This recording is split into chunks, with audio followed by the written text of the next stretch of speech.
Hi everyone, it's me, it's Kat.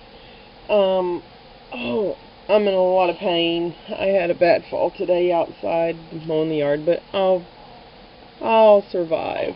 But anyway, I want to show you how to make these beads. I haven't cleaned them up. I made them some time ago and I put them up and I never finished them.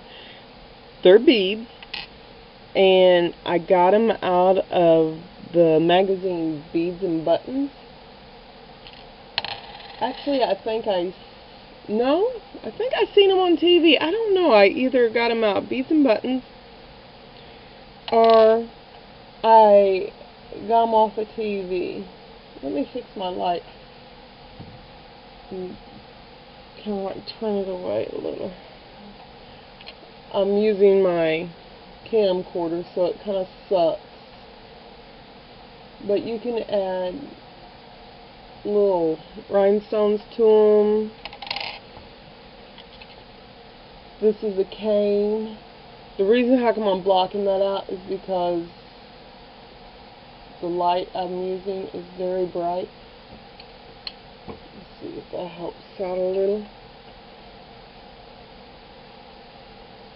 But this is a basket weave. It's a tight basket weave cane.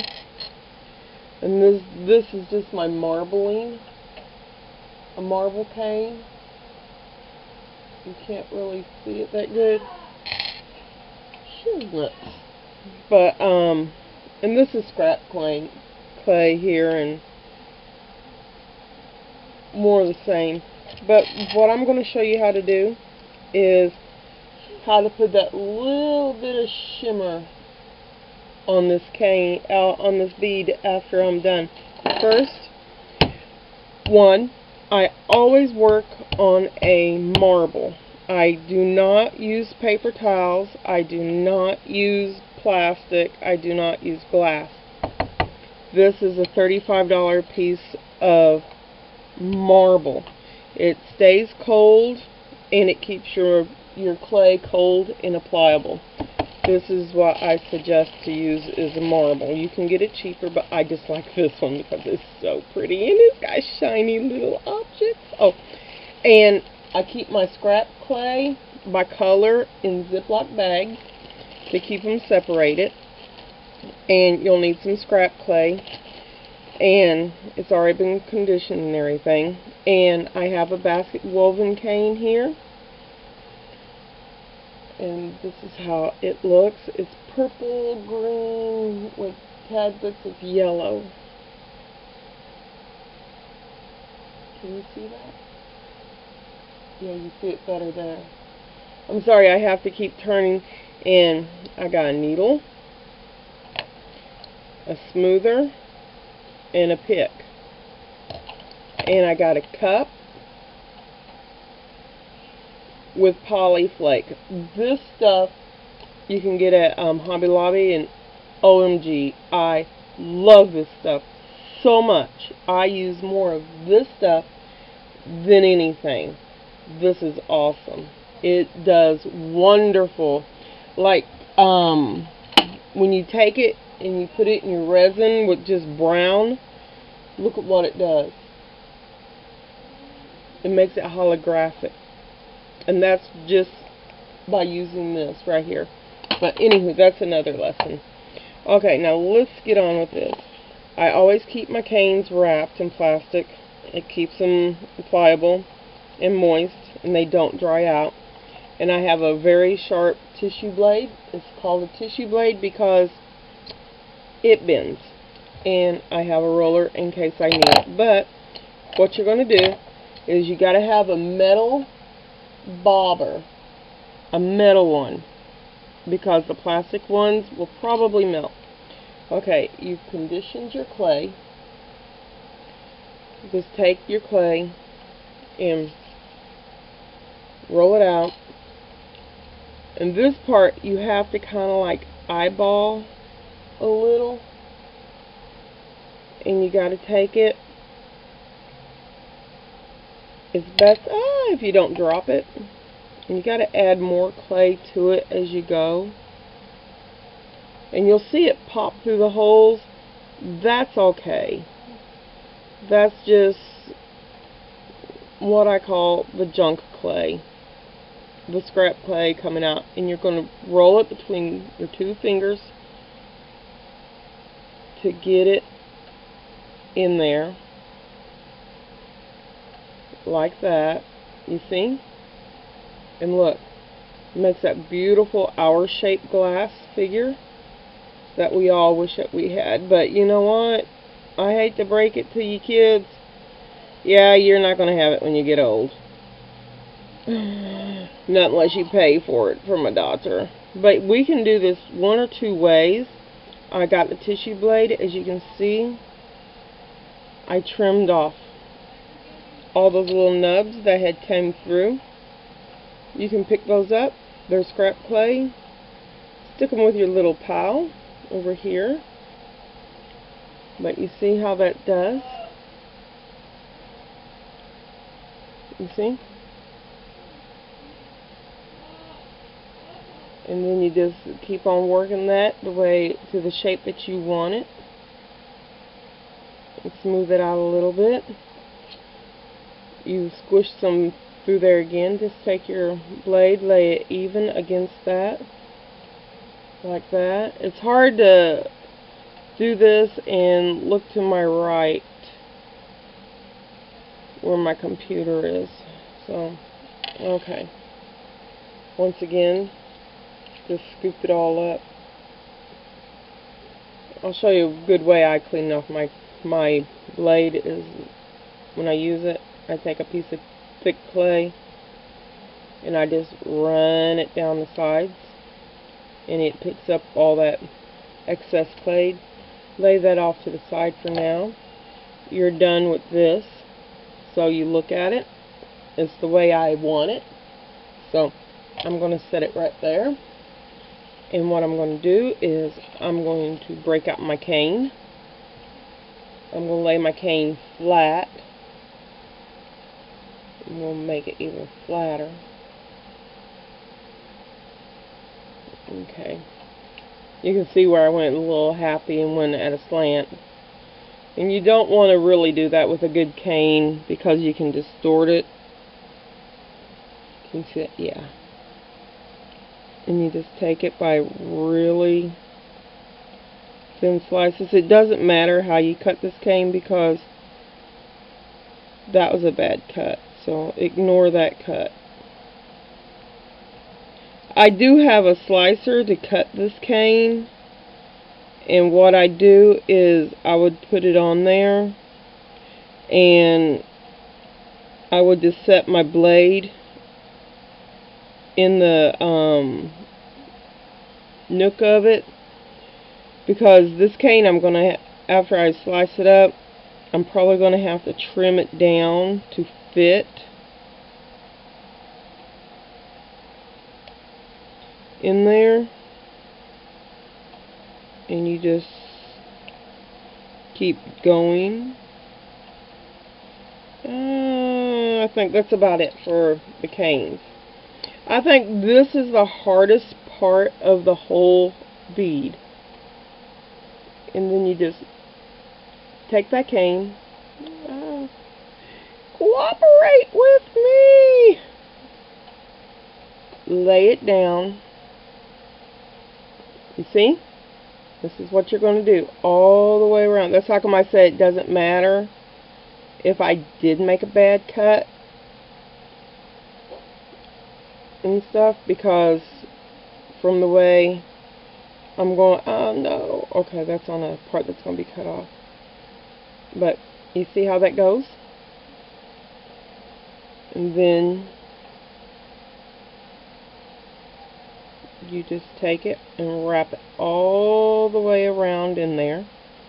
And once again, you're going to push some more out of the little knobs there, but that's going to be okay. It's just going to be some more scrap clay for you to play with later. I always keep all my scrap clay. I never, now remember, the piece I messed up on cutting it, I have a little opening right there. I don't know if you see it, but it's right there. we're going to take that piece of clay, cut it off, and pick it up and lay it on there. You see? And then we're going to take it once again and roll it between our fingers and press it in there, because you kind of want it to be smooth. And what we're going to do, oops, turn this around and use the blade once again.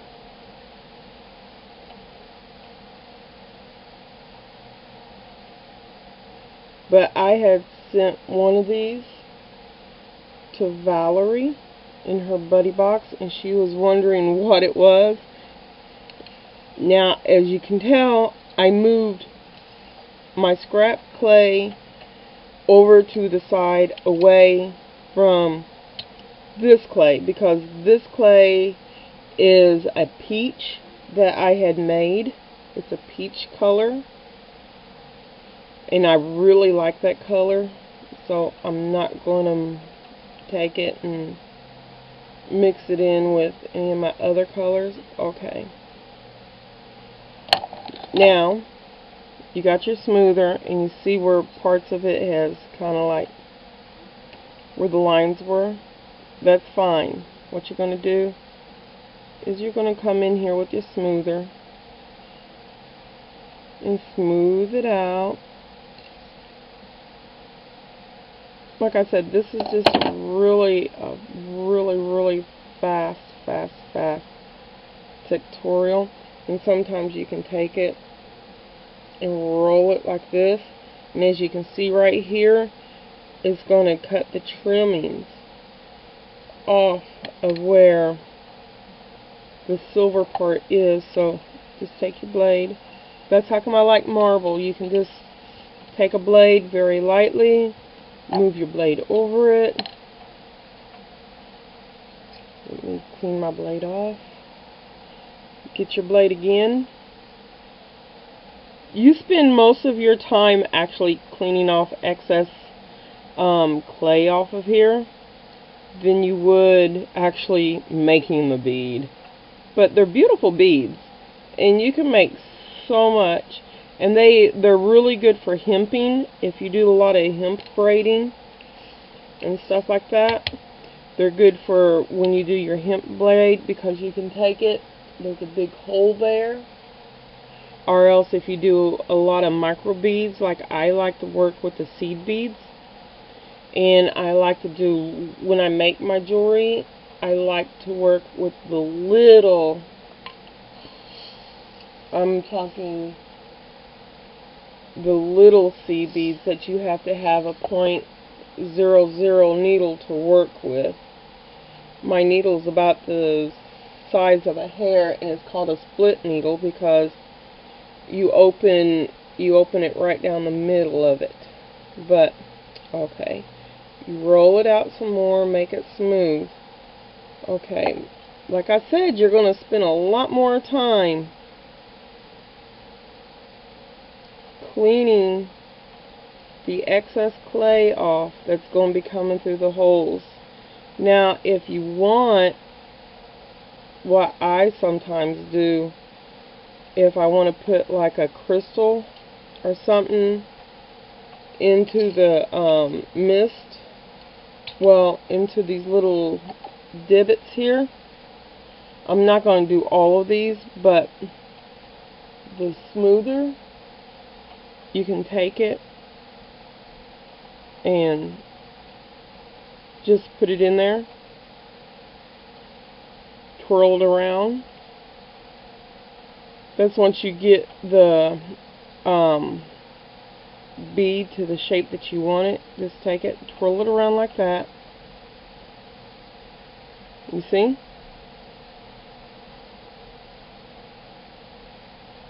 I've actually made these and hung them just from a cord, a piece of leather cord with rhinestones right there. And I've actually just sewed them this on a cord for a couple of dollars. It doesn't take much to make it. You get about 8 or 9, 1, 2, 3, 4, 5, 6, 7, 14, no, 12. You get 12 in a case. So, but, okay, I did go through and do all those. But, right there, you would take and you would stick your little rhinestones in there and bling it out on the sides. Okay? And now, to show you how I got the shimmer. I wish I had a better camera. Damn. Sorry. Wishing I had a better camera, but this here is very pretty. If you can see it. And what I'm going to do is I put polyflake right here,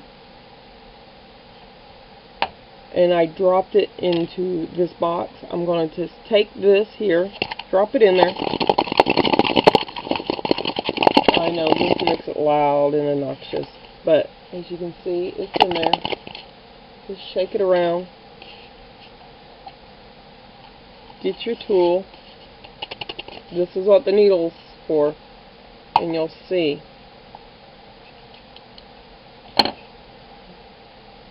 And then you blow glitter all over the place. I'm so shiny. And then you just kind of like pat it in there and rub that glitter on the wet clay. Oh my god, that turned out so pretty. Oh, sorry. And then you just lightly rub it. And voila! You got your shiny object.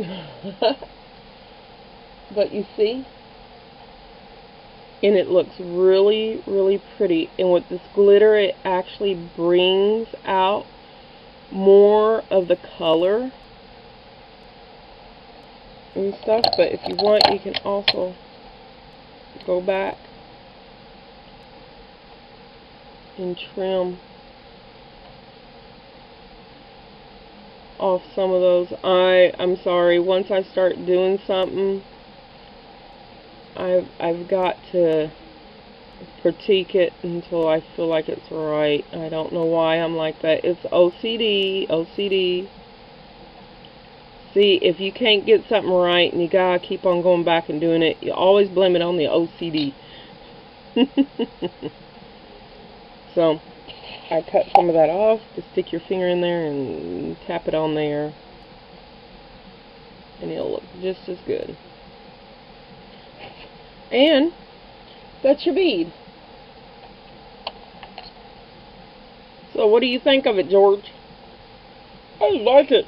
It's like me. It's special. Well, I also hate to say it, but I'm actually thinking about retiring George, because I noticed that he's no longer becoming a little novelty anymore. It seems like everybody else is having their alter ego coming out, and their little figurine. They're not handmade like George. There's never going to be another one like George, but I see several people coming out with their own little versions and stuff like that. So I'm actually thinking about retiring George and Pinky and figuring out something else to do as my little alter ego. But anyway, I hope you enjoy the bead. Just remember, a cane. You don't even have to use a cane. You can use anything that you want. You can put little rhinestones around it, and you can make flowers out of clay and stuff, and stick it around there and stuff. Oh, look. George can use this for his car. I can make him a car. See? I got the beginnings. I got 4 wheels. Where's the other 2? See? He'll have a cool car. That's what I'll do. I'll make George a car. And he can go... Okay. I'm done.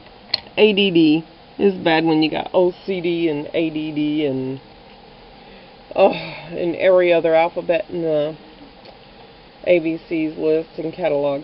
So, I hope you liked my tutorial and you enjoyed it. So, go find some bobbins and have fun. Bye, everybody.